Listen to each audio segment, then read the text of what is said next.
Great. Okay. Well, thank you very much for inviting me to speak today. I'm sorry I can't do it in Spanish. My Spanish is not very good. But hopefully the translators can keep up with me. I want to share with you some results from a report we did about 9 months ago, the Black Carbon Finance Study Group. We did this report in collaboration with the Climate and Clean Air Coalition. And essentially, what I want to share with you today is a concept of how we might share or utilize climate finance, a specific form of climate finance, to support diesel emission reductions.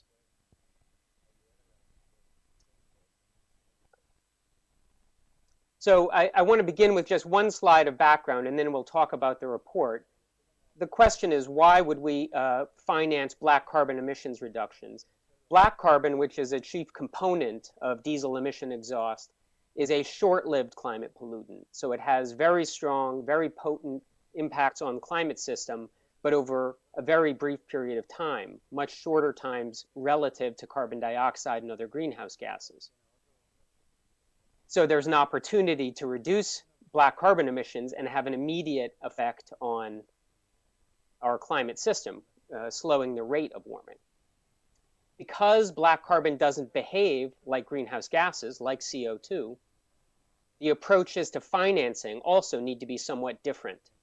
Unlike greenhouse gases, we cannot express them in a carbon dioxide equivalent very easily. It's not as meaningful because of this complexity. So we're looking at finance approaches that need to address the individual sector, because diesel emissions, a ton of black carbon emissions from diesel is very different than a ton of black carbon emissions from open burning, or a ton of black carbon emissions from, say, industrial emissions, where there may be other pollutants that are emitted alongside it.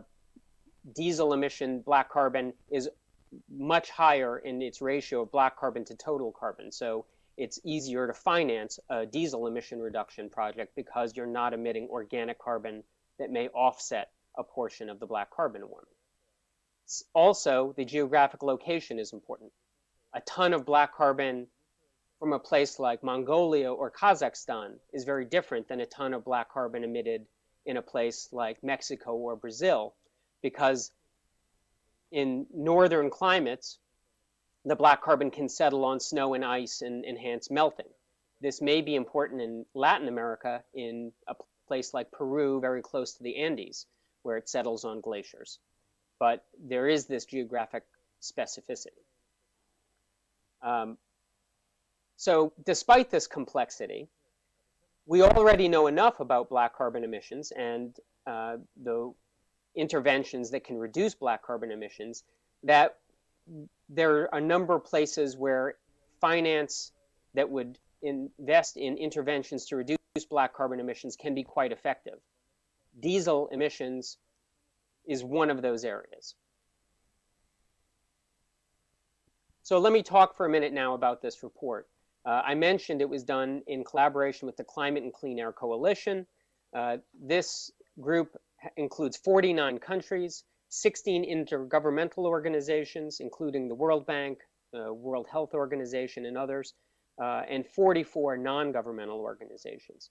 So it's a broad group of actors and stakeholders that are very interested in reducing black carbon, also methane, and some short-lived hydrofluorocarbons. All of these species are very powerful warmers of the climate system, but act over a very short period of time.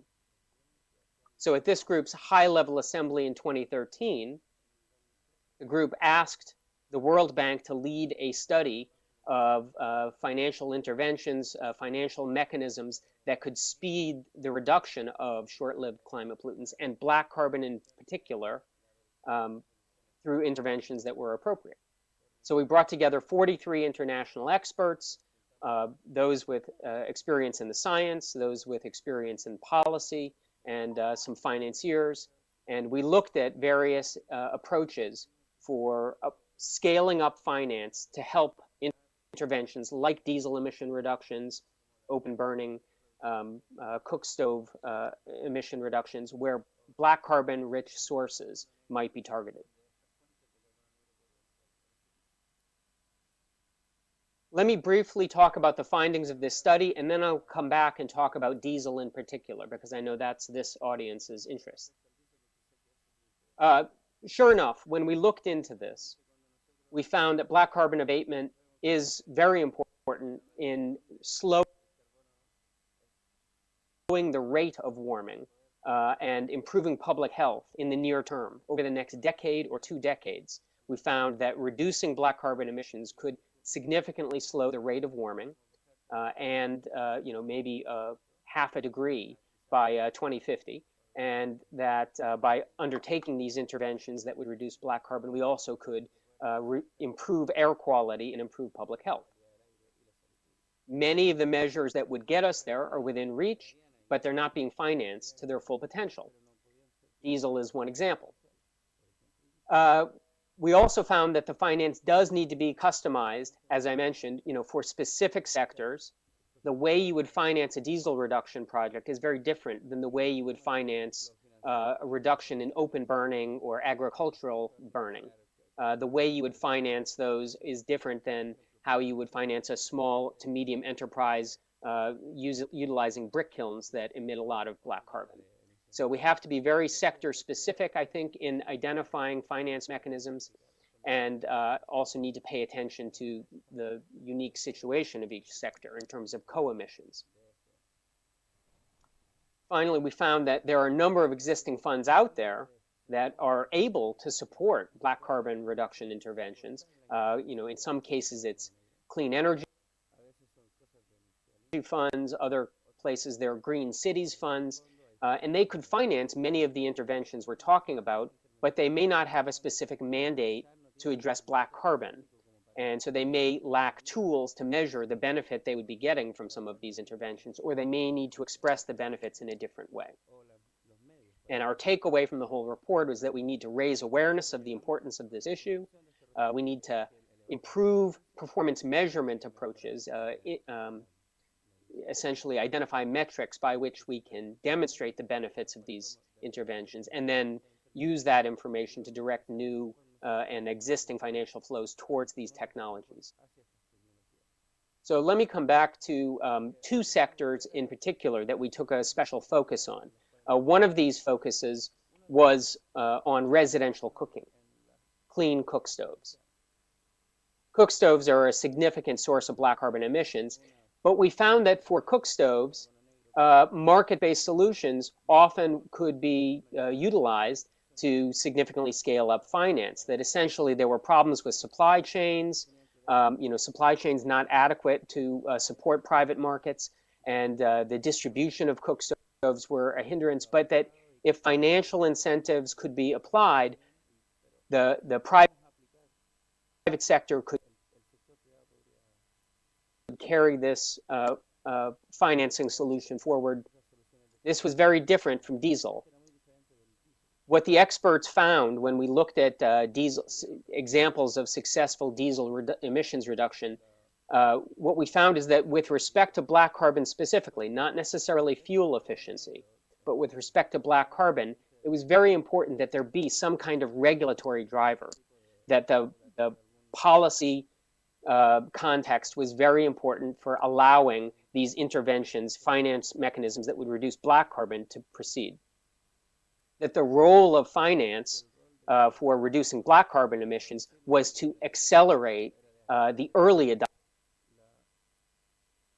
adoption of a technology transition that was going to be mandated anyway. And so through incentives and actions, we found that there's a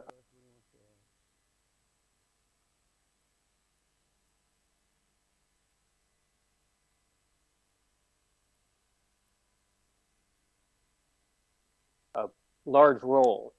That, as I mentioned on the prior slide, early adoption of low soot technology. Now that could be either a diesel particulate filter or alternative fuel vehicles, shifting to alternative fuel vehicles.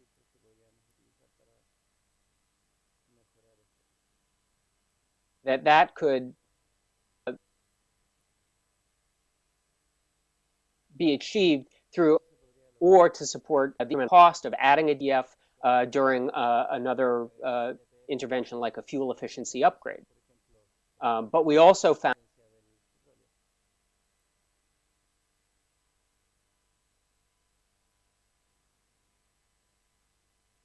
that results-based payments would be an option of DPF.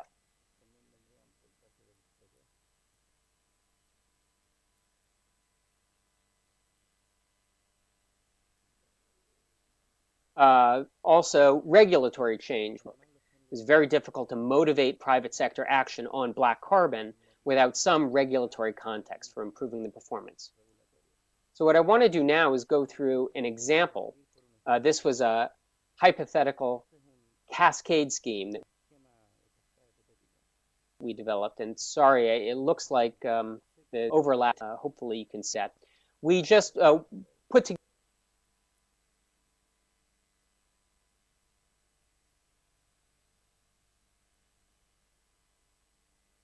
together one hypothetical example for Mexico of how these financial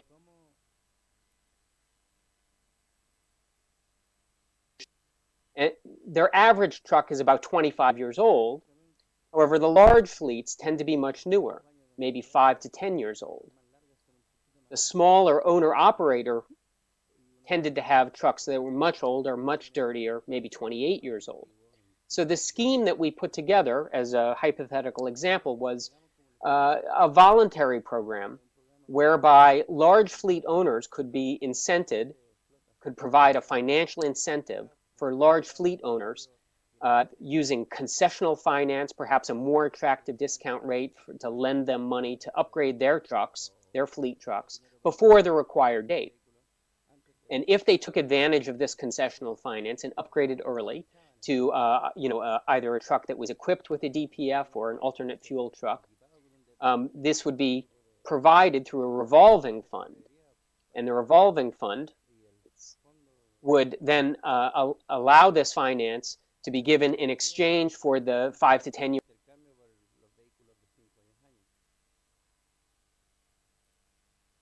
old vehicles that they were turning over. Those older vehicles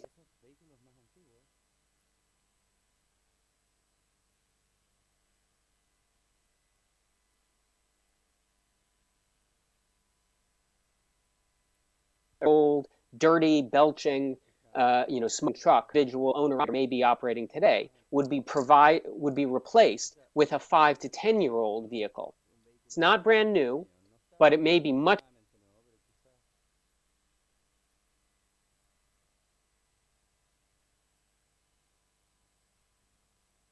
cleaner than what they were operating. The 10-year-old vehicles, and we would require that the people who, the individual owner-operators, the small enterprises that got these 5 to 10-year-old vehicles would be required to scrap the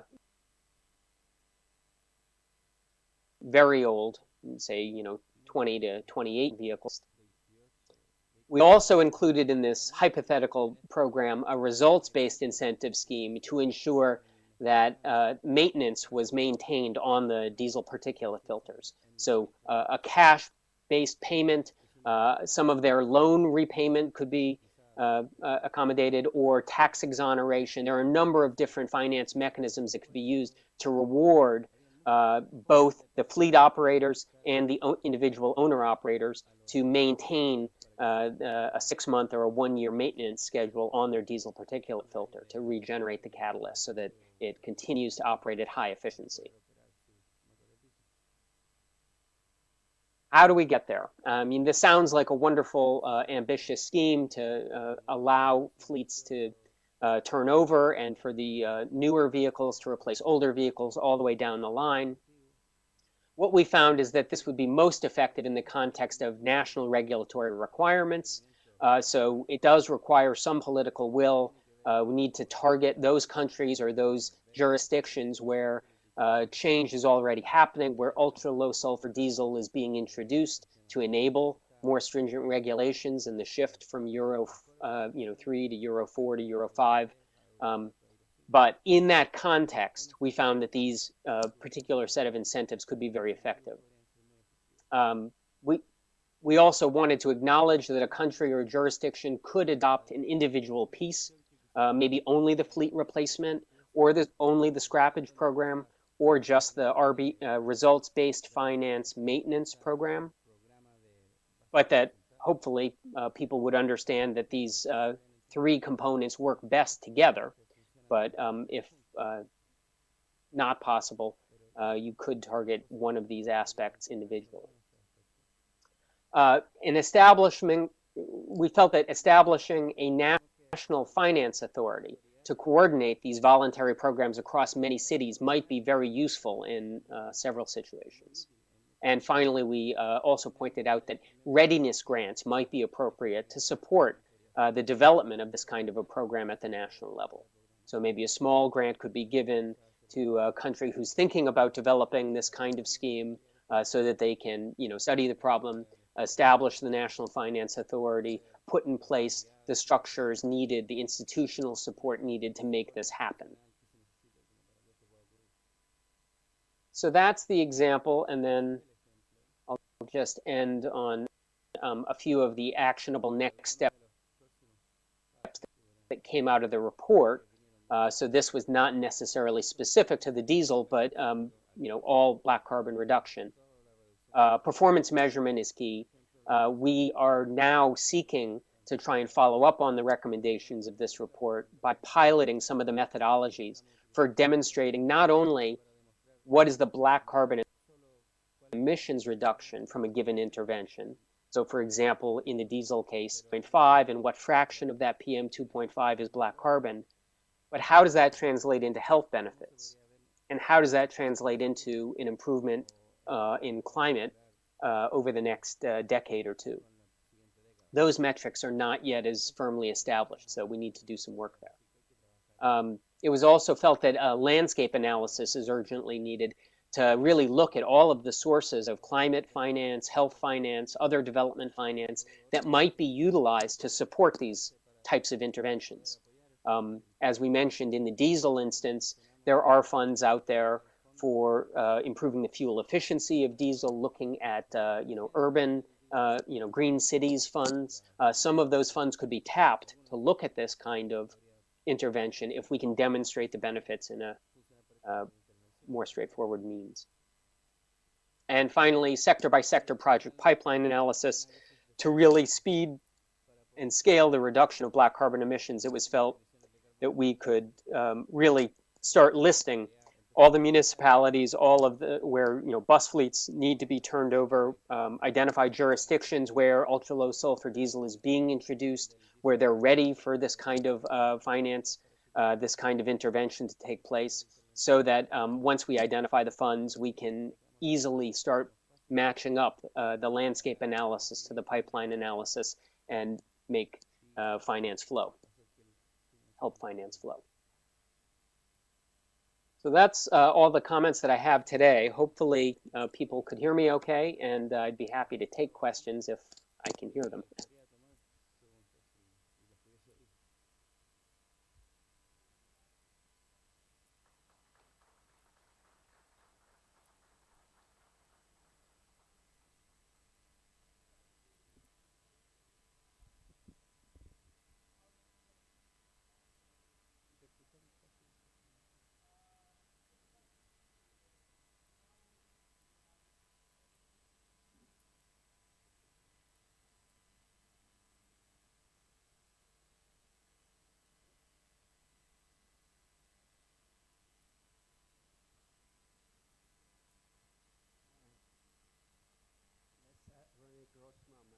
Swiss advisor. Thank you very much, Mr. Kleiman, for this very interesting talk, showing new opportunities of financing black carbon emission reduction. I have just one small question. Would the bank finance this bilaterally, directly with a country or a city? Or is it through the CCAC, or would you act through the GEF, the Global Environmental Facility? Thank you. Yeah, it's a great question, and one that we tried to address in the report. Essentially, one of the last slides that I showed, I don't know, if, yeah, maybe I have control here. One of the actionable next steps we identified was this landscape analysis. And that's exactly what we intended to do, was basically to map out all of the sources of finance. And the three you mentioned are all good examples of opportunities to finance black carbon interventions.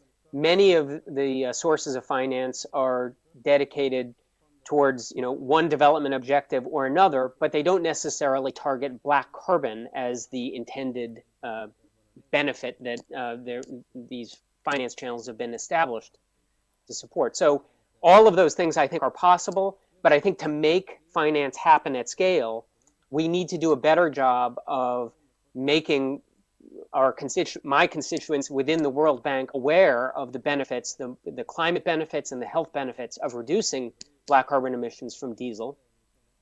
And similarly, our colleagues at GEF, who recently have embraced black carbon as a recommendation from their STAP, their Science and Technical Advisory Panel, embraced black carbon recently, last month. And the GEF Council, I think, agreed that it's a good area for the GEF, the Global Environment Facility, to be financing.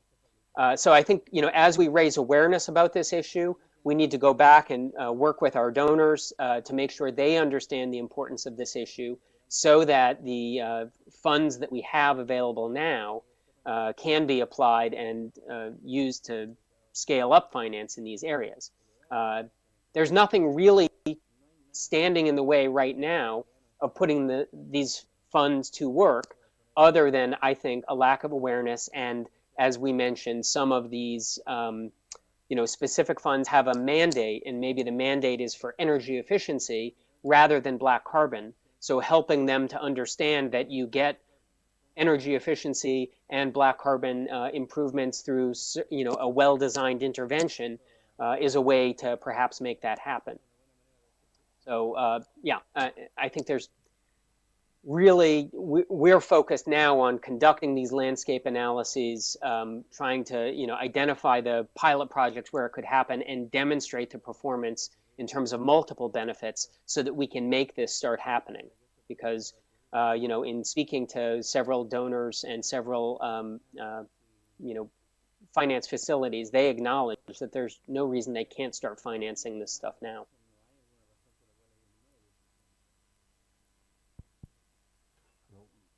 Good morning. My name is Olimpio.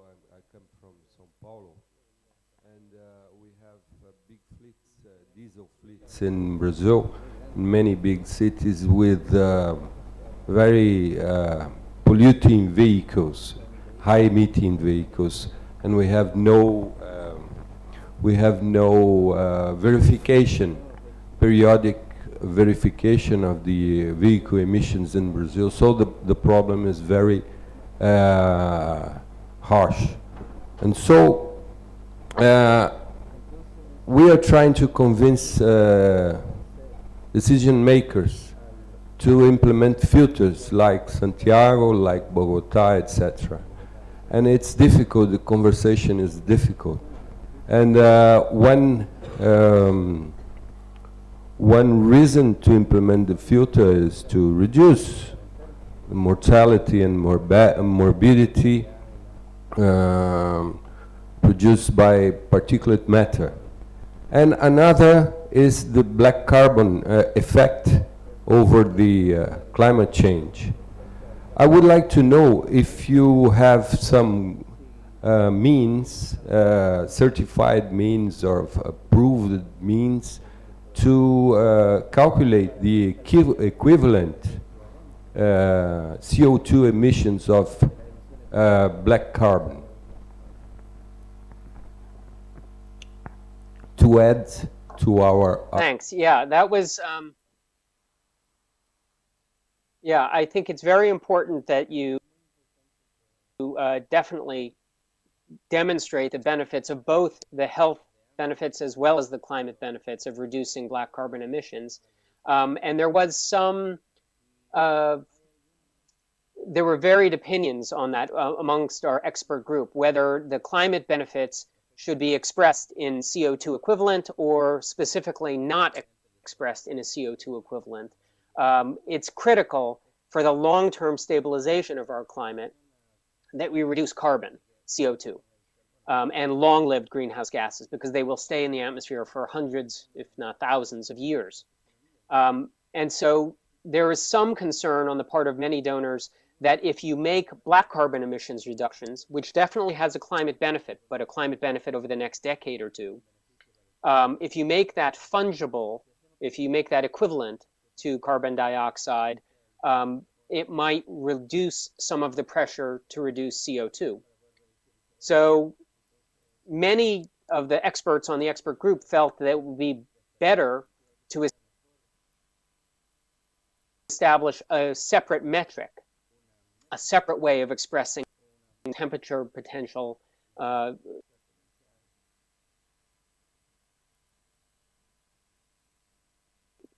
G next decade. That may be a better way to express the climate benefits of black carbon rather than putting it in a CO2 equivalent framework. And so no, there was not agreement as to what is the best way. And that is one of the follow-up actions that the World Bank is trying to pursue right now, is to convene a group of climate experts to identify what would be the best way to express the climate benefits. Maybe it's how many degrees of cooling a particular intervention might achieve over the next 10 years or in the year 2050. So since we don't have a consensus on that, there has been a little bit of difficulty in how we express the benefits, other than to say how many tons of black carbon is reduced.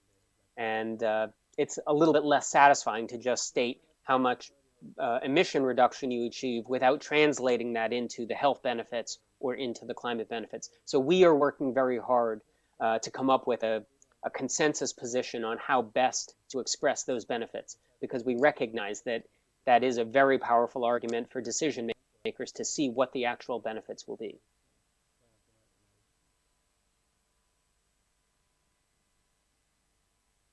Another question?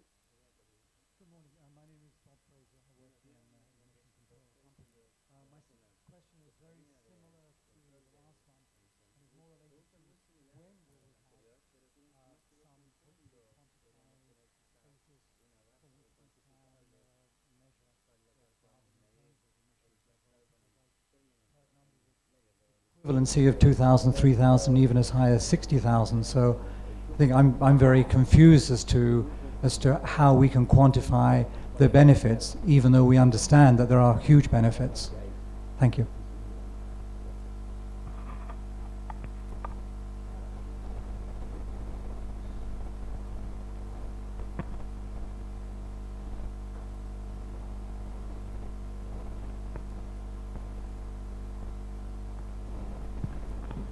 In large measure to why CO2 equivalency isn't to use. So the approach we are taking right now is to try and pilot with 2 or 3 projects. And so if there's a good project, maybe the Santiago project is an idea.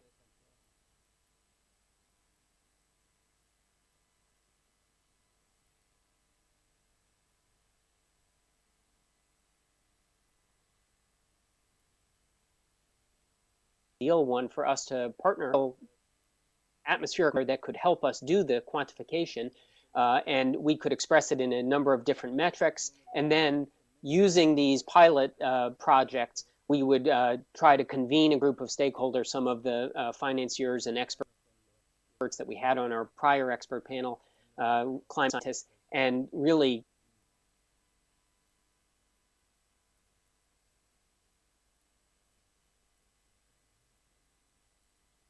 nail down the next 10 years cooling. That would be the way we would express. People want to try and establish a CO2 equivalency, which I personally would recommend against. We need to establish over what time horizon so that we don't have 6 different numbers that are competing for people's attention. But we are working on that, and hopefully in the next 6 to 9 months we can get there. We're right now trying to, if there are people who want to partner with us, I encourage you to send, if you have an ideal project that has already taken place quantified numbers on the emission reduction, we can work with you to try and translate that into